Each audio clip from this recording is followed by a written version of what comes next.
A 플랫폼과 함께하는 실전 건축 방송 직구석이에요. 네, 먼저 인사부터 할까요? 저번에 우리 좀 익숙하지 않아가지고 인사 좀 빠뜨렸더라고요. 인사 안 했어? 인사를 안 했더라 우리가. 그래서 이 소장님부터. 네, 안녕하세요. 건축그룹 탐의 이진호입니다. 안녕하세요. 건축사무소 무드의 강미란입니다.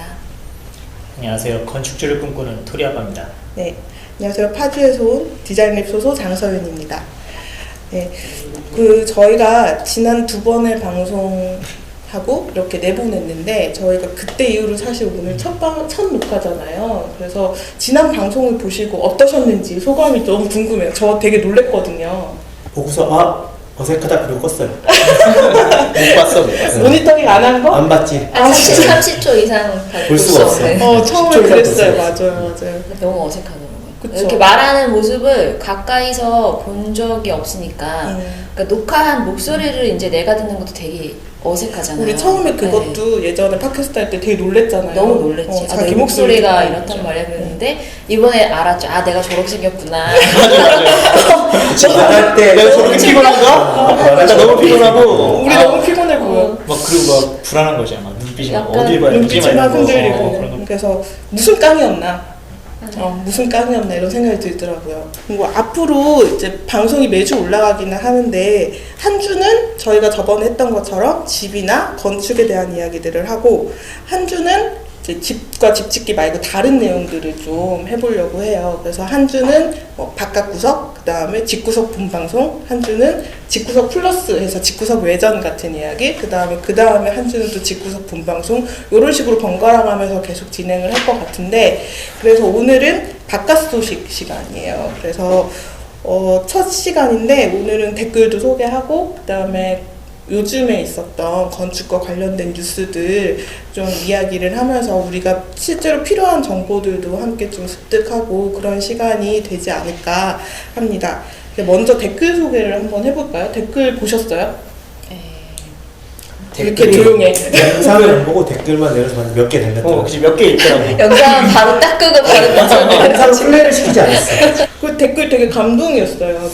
저는 변갑수 씨 네. 맞구나의 네. 그 말투가 들리는 것 같은. 옛날에 네, 팟캐스트 댓글이 할 있어서. 때도 맞아요. 계속 댓글 달아주셨던 분이잖아요. 맞아요. 또 다른 댓글이 있었을까요? 저는 그 1회 방송 때 SSUN님이 남겨주신 댓글 보니까 너무 반갑더라고요. 이분이 와, 저 학생 때 팟캐스트로 들었는데 지금은 실무자로 듣고 있네요. 이렇게 적으셔가지고 우리가 오래 됐어. 한지 오래됐구나 막 이런 생각이 좀 들고 반갑기도 하고 너무 감사했죠. 네, 너무. 저는 이제 돌아온 거를 반가워해주신 예전 분들 있잖아요. 그분들이 다 너무 감사해가지고 썸님, 블루코발트님, 너브리님, 병갑수님, 그다음에 팟빵의 12몽키님, 12몽키라고 불러야 되나? 그 몽키님 너무너무 감사했어요. 감동도 받았고. 그래서 앞으로 지금 만나는 분들하고도 그렇게 저희가 재밌게 놀 수 있는 날이 오기를 기대하면서 바깥 구성 얘기로 바로 들어가 보겠습니다. 건축이나 집에 관련된 요즘 뉴스들에 대해서 얘기를 좀 해보려고 해요. 그래서 저희 3명이 뉴스를 하나씩 픽해와서 소개를 하고 거기에 대해서 얘기를 해보려고 하는데요. 첫 번째 뉴스로는 어떤 게 있을까요, 강 소장님? 일단은 가장 근래 좀 모두가 되게 충격적으로 맞아요. 받아들였던 게 그 광주에 철거하면서 붕괴됐던 그 사건이 아닐까 싶어요. 많은 분들이 다치고 돌아가시고 너무 놀라기도 했고 그 화면 몇 번을 봐도 이게 충격적이더라고요. 약간 비현실적이죠.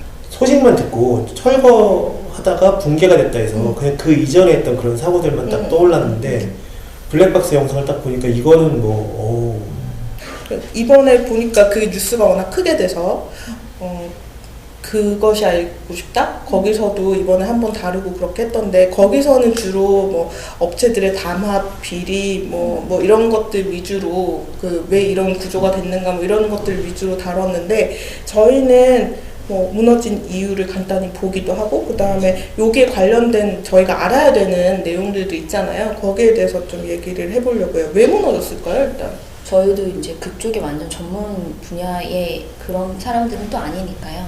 다양한 이유들이 있을 거고 명확하게 원인을 밝혀줬으면 좋겠고 일단은 건축에서 벌어지는, 특히나 현장에서 벌어지는 일들이 아직까지는 시스템이라는 게 말할 수 없을 정도로 좀 허술한 부분들이 좀 많은 것 같아요.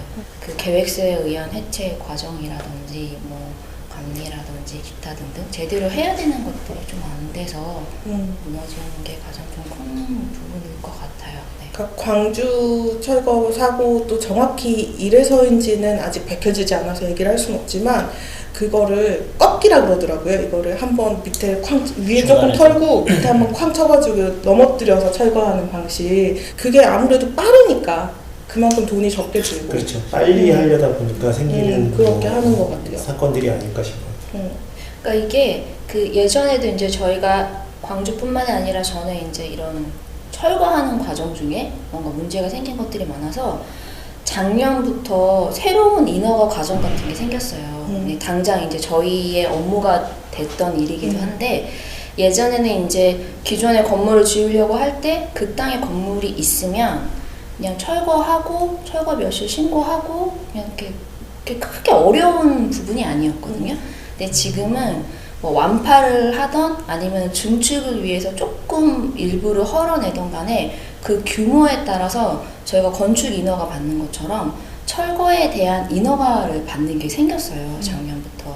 그래서 저도 지금 작년에 그 계획해서 하고 있는 서초동에 그 3층, 원래는 4층 건물인데 3층을 두고 4층을 일부 이제 다 털어내는 공사였는데 그것도 허가 받기 전에 해체 계획서도 내고 감리도 붙고 그러면서 거의 이제 그런 과정들이 한 달 정도 소요가 돼요. 그래서 혹시나 집을 지으시려고 하시는 분은 내 땅에 기존의 건물이 있는지 없는지 있으면은 이 건물의 규모나 이런 거에 따라서 건축 인허가 받는 것처럼 똑같이 행정적인 행위가 들어가고 거기에 대한 비용도 들어가고 시간도 그만큼 더 들어간다는 거를 조금 이렇게 유념하고 계시면 좋을 것 같아요. 예전처럼. 이 그냥 해체도 다르다. 규모에 따라서 신고랑 허가가 있는데 저도 최근에 해체 신고는 했거든요.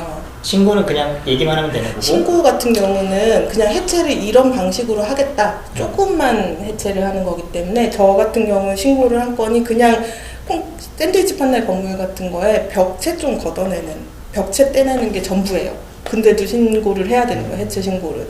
그래서 해체 신고 같은 경우 이런 방식으로 이거를 떼내서 그 다음에 어떻게 폐기를 하겠다 정도인데 허가 같은 경우는 규모가 크잖아요. 네, 그러니까 이 해체 계획서에 그 건축사, 기술사 또는 안전진단 전문기관 이런 데서 검토를 받아서 해체 계획서를 제출을 해야 되거든요. 그리고 해체 감리도 아까 철거 감리하는 게 감리자도 붙는 거고. 그러니까 해체하는 과정 속에서 그러니까 필요하면은 기존 건물 일부를 털어내는 현장이라고 하면은 기존 건물 위에 장비들이 타서 해체를 하잖아요. 그래서 그 기존 건물에 그 서포터라고 하는 그러니까 구조적으로 안전장치들을 다 설치를 해야 돼요. 그 장비를 견딜 수 있는 만큼. 그래서 일정 규모가 되고 건물의 어떤 형태에 따라서 구조기술사가 그거를 또 검토를 해야 돼요. 그러니까 이게 굉장히 좀 복잡하고 이제 그런 것들이 건축주 입장에서는 또 비용에 대한 부분이에요. 비용과 시간 이런 것들이 계속 들어간다는 거를 조금 알고 계시면 좋을 것 같고 감리도 또 지정이 되기 때문에 철거하는 기간 동안 감리자랑 계약을 해서 그 감리 비용도 또 지불을 해야 되는 거고 저 서초동 현장은 되게 비용이 복잡했어요. 네, 그러니까 구조보강도 다 한 상태에서 철거가 들어가야 되고 펜스도 갖춰야 되고 펜스에 대한 안전적인 것들도 다 감리자가 다 체크를 하더라고요. 근데 지금 말씀하시는 거는 허가에 관한 거죠? 네, 허가에. 그러니까 신고 같은 게 일반 단독주택 같은 경우는 그렇게 아니요, 그거는 네, 허가 신고가 신고는 이름만 신고지. 이게 규모 그러니까 약간 서류나 이런 것들이 약간 줄어드는 개념이라고 보면 되고. 아니, 그렇기도 하고 이게 단독주택이라도 전체를 철거를 하게 되면 허가가 될 확률이 높고요. 아, 네. 그러니까 어느 정도를 터느냐에 관련이 된 거예요. 3개층 이하인 건물을 해체할 때는 신고예요. 그러니까 3개층 이하. 그 전체를 다 부수는 걸로 했을 때는 연면적 500제곱미터, 그러니까 150평 정도 미만에 12m 미만, 높이가 그다음에 3개층까지는 완전히 완파하는 거는 이제 신고만 하면 되는 거고 그 이상의 범위에 대한 거라든지 더 해당되는 거. 네. 허가 때만 이제 감리가 붙고. 근데 이제 저는 지금 그 대수선을 하고 있는데 대수선을 하게 되면은 구조를 내진 기준에 맞춰서 보강을 해야 되거든요. 근데 구조 보강을 하면서 철거가 들어가야 돼요. 근데 이거는 예전 같으면 착공 신고를 해서 철거를 하면서 구조 보강을 같이 했을 텐데 맞아. 이제는 해체에 관련된 신고나 허가가 착공 신고 이전에 해야 돼서 허가를 해체를 먼저 하고 그 다음에 착공 신고를 할 수 있어요. 근데 지금 저희 같은 경우는 해체를 하면서 구조가 보강이 돼야 되기 때문에 해체를 하면서 구조 보강을 하면서 해체하고 이게 끝나면은 착공 신고를 이제 그때서야 착공 신고를 할 수 있는. 그러니까 이게 법이 아직 그 시행된 지 얼마 안 돼가지고 체계가 덜 약간 잡혀 이렇게 있어요. 어긋나 있는 그러니까 것들도 있고. 사실은 해체하면서 공사를 하는 경우도 굉장히 많은데 동시에 또 진행이 지금은 안 되는 상황이어서 그런 것들은 점점 이제 불합리하다고 하면 조금 더 나아지지 않을까 싶은 게 있고, 이제는 좀 돈보다는 사람의 안전이나 이런 것들을 더 생각을 해야 되지 않을까. 환경도 좀 더 생각을 해야 될 거고, 돈이 전부가 아니고 돈이 최우선이 되는 이 사회는 조금 벗어날 때가 된 거 아닌가? 라는 생각이 들어서 더 안타깝고 그랬어요, 이번 일이. 네. 그다음에 다음 뉴스는 제가 준비했는데 철값이 엄청나게 올랐다는 이것도 뉴스예요. 집을 지으려고 생각하시는 건축주분들이 네. 지금 사실 철값뿐만 알고 아니라 모든 원자재 가격이 다 올랐는데 다 올랐어요. 어떡하죠? 네. 건축주는 어떡하죠? 다 오르고 근데, 있어. 오르고 있어요. 근데 그 중에서도 철근 같은 경우가, 철근이라고 하면 철근 콘크리트 구조에 콘크리트 안에 들어가는 철을 얘기하거든요. 철사에 이렇게 돌기 있는 거. 그 철근 값이 어마어마하게 오른 거예요. 그래서 저도 견적 보면 톤당 가격이 제가 4월 달에 견적 받았을 때 4월, 5월 뭐 그때 견적 받았을 때 거의 80만 원 톤당 80만 원대였는데 최근 한 2주 전에는 한 140까지 올랐거든요. 진짜 많이 그럼 계약한 다음에 오른 그쵸. 계약하고 착공 준비하는 사이에 올라서 저희 현장 하나가 공사를 시작을 못했어요. 왜냐하면 계약 금액이, 공사 금액이 예를 들어 한 6억이다. 근데 철근값만 3,600이 올라간 거야. 그 철근값이 올라갔다는 얘기는 철근이 안 들어온다는 얘기잖아. 수급이 안 된다는 얘기잖아. 그쵸. 근데 그 웃돈을 주고도 철근을 구하기가 어렵고, 그리고 이게 그렇게 금액을 뭐 어느 정도는 자재값이 이게 시가에 따라서 왔다 갔다 하거든요. 그리고 시공사들도 그 정도는 감안을 하고 계약을 해요. 근데 이렇게 비상식적으로 올랐을 때는 공사비에 대해서 다시 협의를 해야 되거든요. 원래 관급 같은 경우에는 물가 변동을 반영하게 돼 있어요. 계약서 자체에. 근데 그것도 계약하고 3개월 이후야. 사실은 이제 관급은 그렇지만 민간에서는 그치. 물가 변동이라는 걸 반영해서 뭔가 공사비를 조정을 한다는 게 거의 일어나지 않는 그쵸. 일이에요. 이 정도의 네. 다이나믹한 변화는. 그러니까 관급이라는 그렇지 거는 않아요. 관공서 일을 하는 관공서. 사람. 네, 관공서. 관급 일 같은 경우는 저희는 조달청에서도 지금 철근을 확보를 못한대요. 그래서 관급 공사 같은 경우 저희 철근 물량이 얼마 안 되는데 조달 통해서 관급으로 수급을 하게 되면 2달 넘게 기다리라는 거예요. 그러니까 지금 전반적으로 다 문제인 거예요. 민간 공사는 그 협의 때문에 공사가 중단되거나 시작을 못하는 경우가 있고. 근데 지금 막 큰 단위를 얘기하시는데 저는 집 작은 거 짓잖아요. 네. 얼마나 그래도 오른 거예요? 공사비가 많이 올라가죠. 내가 찾아봤어. 내가 한번 확인을 해봤어요. 지금 하는 민간 공사는 지금 한 60톤 정도 들어가는 거라서 근생인데 3개층짜리 근생이에요. 작은 거예요. 근데 60톤 정도 들어가요. 그러니까 80에서 140으로 올랐으면 3,600만 원이 올랐죠. 아까 얘기하신 그거. 네. 그런데 제가 예전에 단독주택 지었던 거 한 4, 50평에서 한 60평 정도? 이 정도 건물들 보니까 작게는 한 25톤? 많게는 80톤까지도 들어가더라고요. 그러니까 20톤이라고 쳤을 때 얼마예요? 이게 1,800만 원? 1,500만 원? 뭐 이 정도 오르는 거잖아요. 산수가 안 돼가지고 하여튼. 그러니까 그게 금액이 장난이 아닌 되게 거죠. 큰 거죠. 왜냐하면 보통 그 정도 공사에서 이제 뒤쪽에 이제 막 공사비 나와 있고 갑질하고 해서 앞에 이렇게 한 장짜리가 있어요. 거기에 이제 회사 이윤이랑 관리비 같은 게 붙거든. 근데 회사 이윤이라고 해봤자 3,600이 안 돼. 거의 대부분 다. 근데 이게 철근값에서 벌써 뭐 1,000만 원, 2,000만 원, 3,000만 원 이렇게 딱 떼버리면은 감당이 안 되죠. 이거는 그냥 진행을 할 수는 없는 시공사가 절대 감당할 수 없는 거예요. 근데 건축주 입장에서는 또 그치. 너무 억울하고 억울하지. 이게 뭔가 되게 힘들어. 그치? 이 상황이 가구를 뭔가 좋은 걸 하는 것도 아니고 자재를 뭔가 비싼 걸 하는 것도 아니고 건물은 건데. 똑같이 지어지는데 갑자기 2천이 더 든대. 어떡하겠어요. 시간이 지났다고. 네. 근데 왜 오른 거예요? 근데 원인이 있을 거 아니야. 그 일단 호주와 중국의 갈등으로 인해서 호주가 작년에 그 코로나를 중국의 책임으로 모는 듯한 성명식으로 발표를 해서 작년 4월쯤에 그러니까 중국은 또 열받잖아. 그래서 호주에다가 호주산 여러 가지 제품들 수입을 금지시켰어요. 와인, 안 산다고? 석탄, 뭐 소고기 이런 것들. 그런데 그럼에도 불구하고 철강석은 얘네들이 제재를 안 걸어놨어요. 계속. 왜냐면 철강석은 중국에서? 대체품이 없는 거죠. 중국에서 뭐가 모자란다는 얘기는 좀 생소한데? 중국에서 계속 철강석을 제일 많이 샀어요. 수입을 했다는 거예요. 계속 수입을 해가지고 그것도 있어요. 중국에서 원래는 철을 수출하던 회사들한테 부가세 면제 이런 거 해줬거든요. 근데 그걸 없앴어. 그러니까 수출하지 말란 얘기지.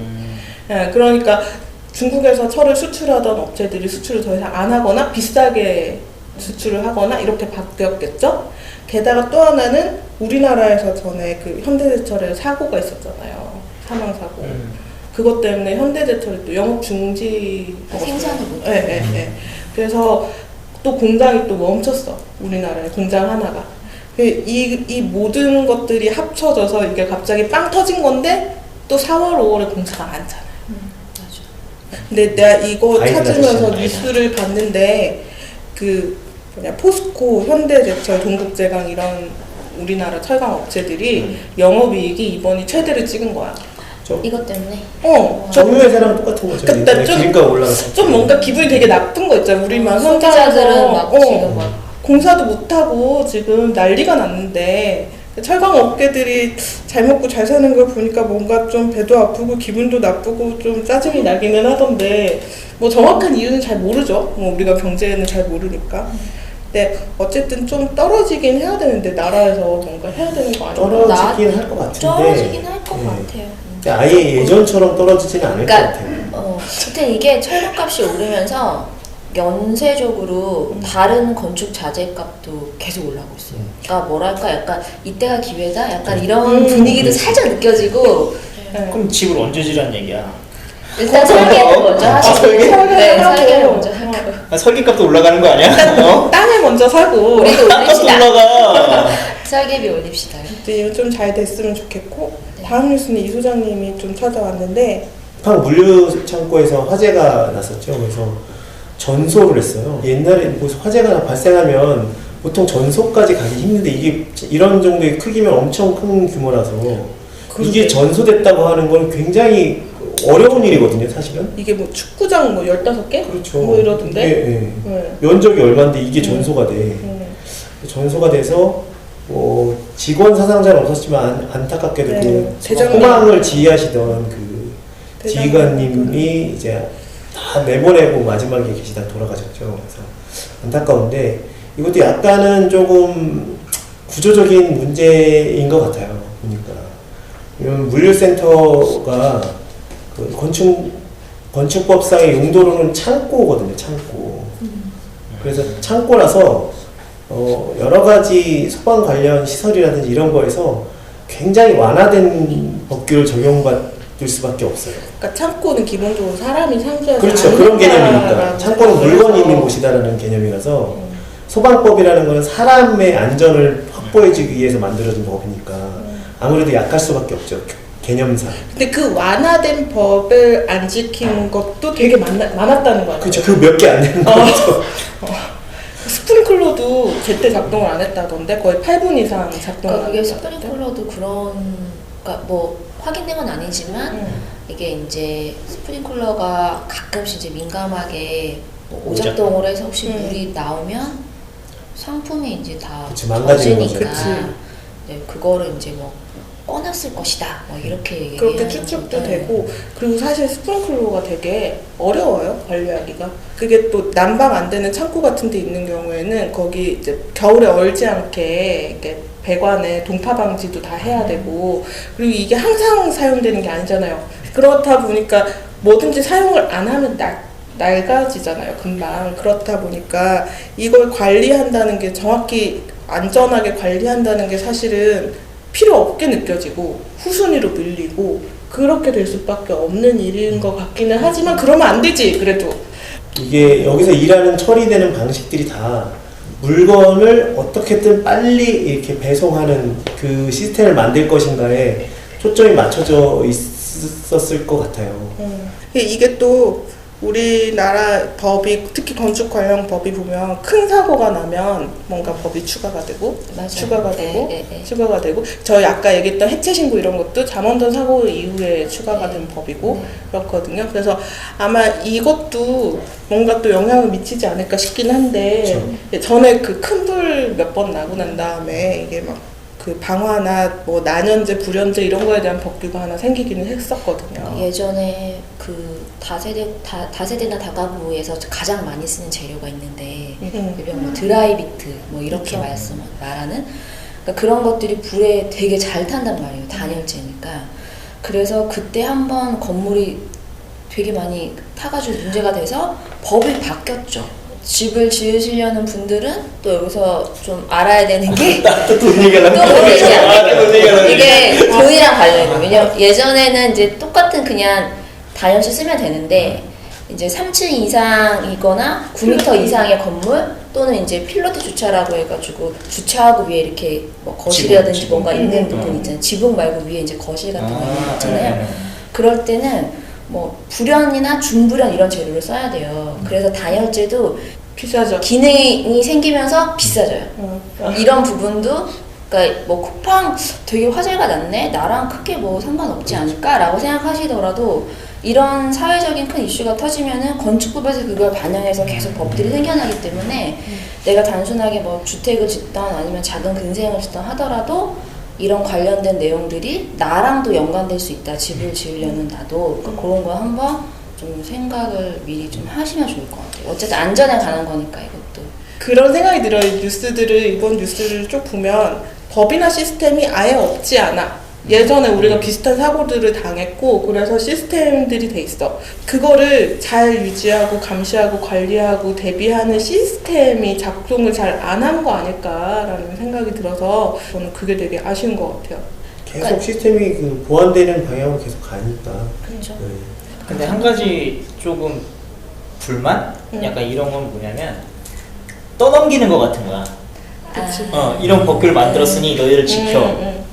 그러면 돈은 건축주가 내고 맞아. 뭐 사업하시는 분들도 거기서 또 추가가 되는 비용이 있고 근데 사실 광주 같은 건도 뭐 감리를 뭐 지자체에서 붙여서 뭘 잘 했으면 그것도 이제 감리가 들어갔을 텐데 그게 막 뭐 잘 안 된 부분이 있다 뭐 이런 부분이 있으면 관이나 이런 데서도 뭔가 조금 투입이 돼서 맞아요. 저도 좀 바라는 관리를 좀 해주고 약간 그거인 그래야 것 되는데 그게 좀 잘 안 되는 거거든요. 저도 같은 생각을 했는데 이 건축사나 건축가들이 거기 철거도 감리를 하는데 철거 같은 경우는 구조기술사나 이 구조에 대한 전문가들이 훨씬 더 잘 알고 있거든요. 우리 사회가 각 분야 전문가들을 좀 제대로 활용하는 방법을 잘 못 쓰고 있는 거 아닌가, 그걸 잘 모르는 거 아닌가라는 생각이 좀 들기도 했고, 아무튼 그래서 할 얘기가 여전히 많지만 이 정도로 마무리하고요. 이 뉴스 코너가 처음 보여드린 코너인데 재밌었을지 어땠을지 실제 도움이 되긴 했어요. 돈이 더 든다? 저쪽 결론은 계속 하나밖에 돈이 더 든다? 마음이 무거워진다. 사실 예전에 이거 할 때도 그냥 이렇게 막 이렇게 풀었잖아 그냥 푸는 코너지 뭐. 그래서 어쩌겠어. 일단 이 정도로 마무리하고 다음 주에는 여러분이 더 궁금해하실 내용으로 집구석 본코너로 돌아오도록 하겠습니다. 또 그 시간 네. 구독. 크게 좋아요. 알림 설정까지. 뭔가 바뀌었는데? 아 그래요? 그래? 내가 좋아요였는데. 아무튼 구독, 좋아요, 알림 설정 해주시고요. 댓글도 좀 많이 달아주시고요. 저희 팟빵에 오디오 버전도 올라가니까 그것도 참고해주시고요. 다음 주에 다시 돌아오겠습니다. 우리는 집구석이에요. 집구석이에요.